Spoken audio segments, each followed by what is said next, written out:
Diving into today's topic of what camps should you be attending as a player? Pee Wee, if you want to lead us off, you can go ahead.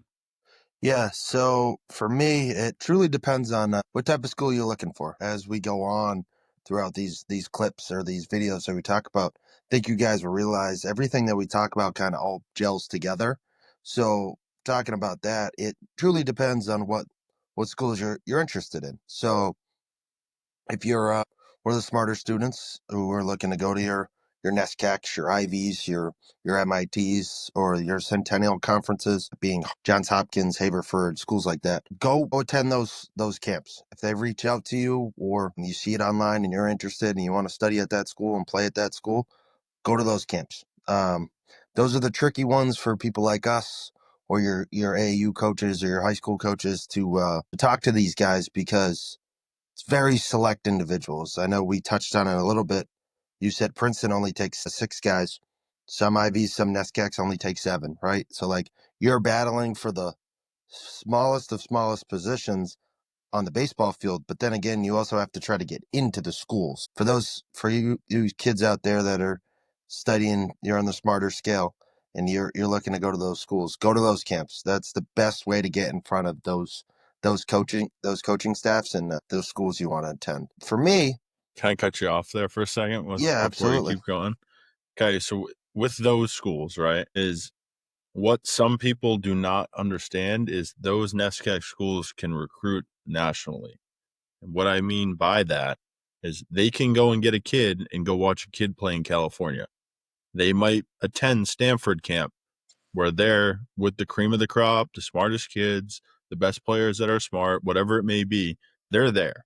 So the narrative of it's getting into a NESCAC school, well, for the NESCAC schools, the Ivies, and we'll call the Patriot League too, but you're whether the NESCAC's a D3, they're still recruiting nationally. So whereas most Division threes around here are taking kids in New England, and yes, they obviously take other kids that are interested from around the US, but to go to a NESCAC school, you're fighting kids nationally. And I think a lot of people get lost in the fact of there are a ton of smart kids in every single state. There's a ton of good baseball players in every single state.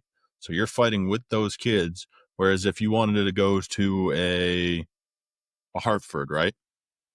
It's going to be a lot harder to convince a kid to come to Hartford from California than it is to take a kid from California and put him in a NESCAC school where he's bound to have a job ready for him after the fourth year of college lined up, ready to go, just because of how rigorous the school is. Not because the baseball isn't good.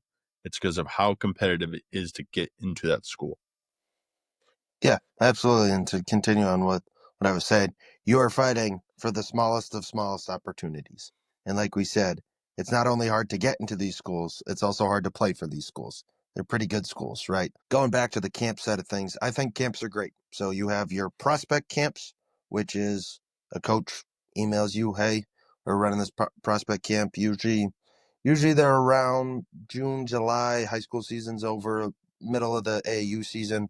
They'll usually run one in the fall. Some schools do them in the winter, and then kind of during the season, they kind of during the high school season, everything like that, they kind of don't happen all too often. But I'm pro camp. I think camps are great because how hard is it to get a coach to come watch you play?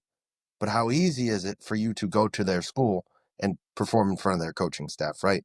You get eyes on everyone. They can't all be everywhere at once, right? We talk about it. I talk to coaches all the time. They got their head guys one place, their head assistants another place, their volunteers down in Florida.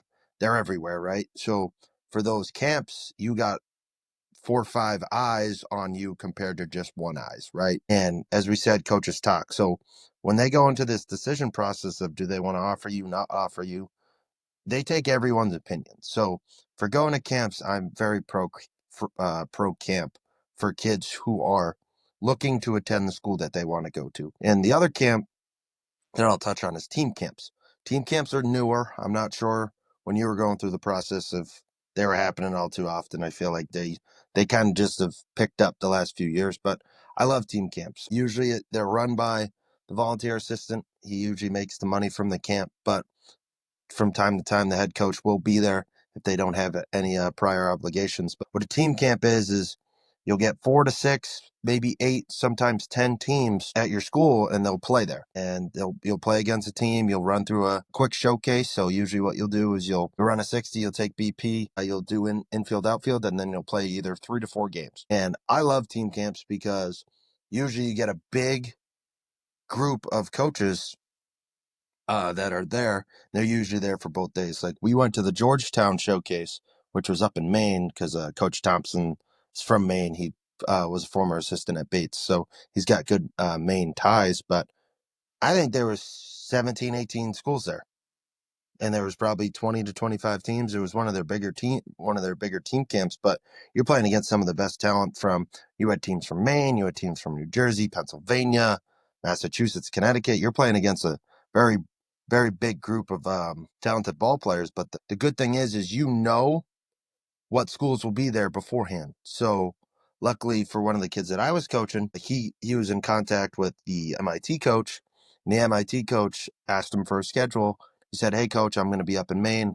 Luckily, the new MIT coach was the former Huston head coach, so he has ties to Maine. So he got to come and watch a kid play, and that's the best opportunity is you can be in front of coaches. So I think camps are great.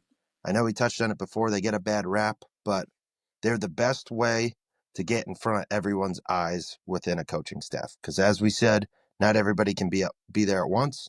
So you might have a volunteer assistant who liked you, but he's lower on the pecking order, so his word might not mean as much. But if you're if you're on if you go to their camp and you're in front of their head coach and their head coach likes you, that you're in a much better opportunity than you were probably 2 weeks prior, right? So you'll hear me say it a lot. I'm very pro camp because usually the coaches run it the way it should be, and sometimes you get a better feel for the school. You can also use it kind of as a non-official visit where sometimes schools will give you a tour of the campus.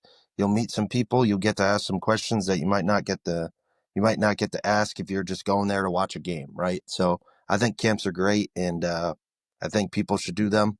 So don't be afraid if a coach asks you to go to a camp and it might be 115 bucks. I think they're usually worth it if it's the school you're very interested in. I think camps get a bad rap in the fact of like you said, right? It's 115 bucks. Okay. Well, check-in's at 8 o'clock and you're done at 4. So you're there for 8 hours. So it costs you about $10. Let's just say it's 115 bucks, right? Costs you a little more than $10 an hour. Okay. It's less than minimum wage for a coach watching your kid play.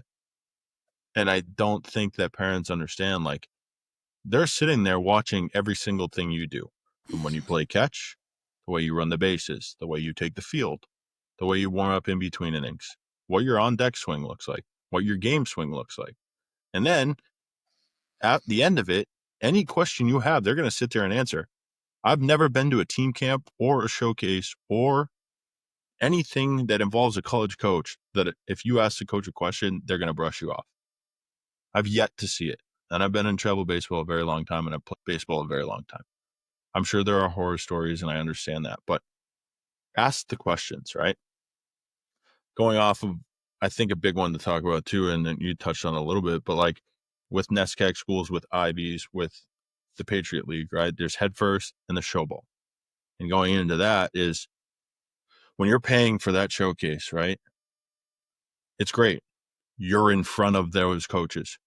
Those coaches aren't guaranteed to be at any of the team camps, any of the showcases that you go to, unless it's obviously on their campus. But they they split it up where a certain amount of teams are head first and a certain amount of teams are showball, and they're guaranteed to be there. So if you're a high academic kid and you're looking to play at an Ivy, a NESCAC, a Patriot, whatever league it is, right? That is high academic. That's your guaranteed way of getting in front of those schools. And I think, yes, it does cost an arm and a leg, but the guarantee of them being there should be worth it because you're going to be able to play in front of all of the schools that you want to attend. Because if you're a 4.5 student out of a 4.0 because you took 10 AP high school classes and passed all the tests and you have college credits, it's not doing you justice to go to a school that's not going to fit your academic standard. they are the hardest ones to get in front of. Like we said, with Princeton and KB saying they take in 6 recruits a year, they can't change it. It's never going to change. Yale with Coach Ham, I'm sure he can go recruit from California to the East Coast, right? And you can attest for him. But if he likes somebody in California, he's going to go watch him. If he likes somebody down the street in New Haven, he's going to go watch him. Like that, it just is what it is, right? So the first step is getting in front of them. Okay. The next step is doing something at their camp. There might be 50 other kids there. If you're the same old Joe as they have there, they're not going to look at you any differently than the kid next to you. So what do you do differently that you're good at to play there? If you got a good glove, show it. If you can throw 97 from shortstop, show it. If you can leave the yard 5 times out of 5 times, leave the yard. Like, I hate when people say, don't leave the yard in BP, right? And again, I'm a culprit of it. But if that's your strength, do it.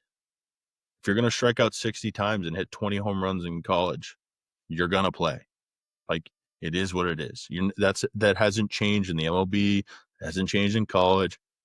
I mean, in high school, it's not a good look, but that we'll talk about that on a whole nother day. But it goes back to being yourself, right? And I think kids don't go to enough showcases, and I'm not saying you have to go to 50 of them, right? But if you have a list of 10 schools and 9 of them have a showcase, it's probably worth to go just to get the eyes on you, just to maybe they're like, hey, we really like you, but we don't have a spot for you. And you take that off your list. And then you find another school that you like. I think there's just not enough kids in front of coaches. Travel ball limits it. You can't go everywhere every weekend. And then the last part of what I'm going to say with camps is, and showcases, especially team camps, right? Travel teams do a great job of getting their kids in front of college coaches. But what parents don't understand is, just because they sent out a list with that school on there doesn't mean they're guaranteed to be there. Yes, they might have something come up, or hey, their number one recruit that they want to get wants to sign that day, or he's pitching and this is the guy they really want. And yeah, maybe it is worth it to go to it, but it's also worth it. Like, their lives are at stake here, right? This is their job, this is their living. So they're going to go watch that guy that could be the difference of their program and not go to a Southern showcase or not go to a Nichols College or Northeastern. It doesn't matter who it is, right? But Southern runs a great team camp. There's 30 schools there every single time we go. Mayo at Nichols and Colby run a great one. We went to one. I think there were 7 different schools each day. It was great. I know you went to Coach Glav's Northeastern. I'm sure there's a billion guys there, right? And I think it goes back to building that resume, right? Building connections. College coaches like to hang out with people that they can talk baseball with. Again, obviously not steal players from their conference that the same people are recruiting, but if you're going to a Northeastern camp, they're going to have good guys there. That doesn't mean it's going to be the best academic school, but that's going to be guys that they trust to come to their camp to recruit kids to make their programs better. And I think that's the end all be all, right? There's never going to be a perfect world where you have a list of 10 schools and they're going to be at every showcase. That's just not it. And that goes back to building Twitter. That goes back to reaching out with emails, reaching out with phone calls, doing whatever it is and it takes to get that spot on that team that you want to play college baseball at. And I think a great thing with showcases too is getting involved in these showcases. Yes, some of them are expensive. Some of them are 2 days. Some of the days are 1 day. Some of them don't mesh with your travel schedule. Well, if you're honest with your travel coach of saying, hey, I want to go to Georgetown, and they have a 1-day camp and we have 1 game to play that day, I'm sure 99% of travel coaches are going to say, okay, go get in front of that school. Because you're not, how many times in the Northeast are you getting around Georgetown? It just doesn't happen. And so, 1, to promoting yourself on Twitter, 2, getting in front of coaches, and 3, doing something in front of them, because that separates more kids than anything right there. If a coach goes through your Twitter and sees that you have a resume of the last 3 years from freshman to junior year in your recruiting period, and it's every single swing in the development you put in, and your PBR numbers have changed, and you've jumped 8 miles an hour in velocity or whatever it is, right? Whatever metric they're looking at by position. They're going to be like, damn, this kid's dedicated to his craft. This is a kid I want in my program. and then all the outside noises go away, and now it's, "Oh, we really want you here. How do we move on from here?" And I think that is the end all be all for kids. Do it the right way. Yeah, and just quickly to touch on something like you said, when you go to these camps, you are paying money. Sometimes it's your money, sometimes you're working, sometimes your parents are paying for it, but you're spending this hard earned money. Ball out.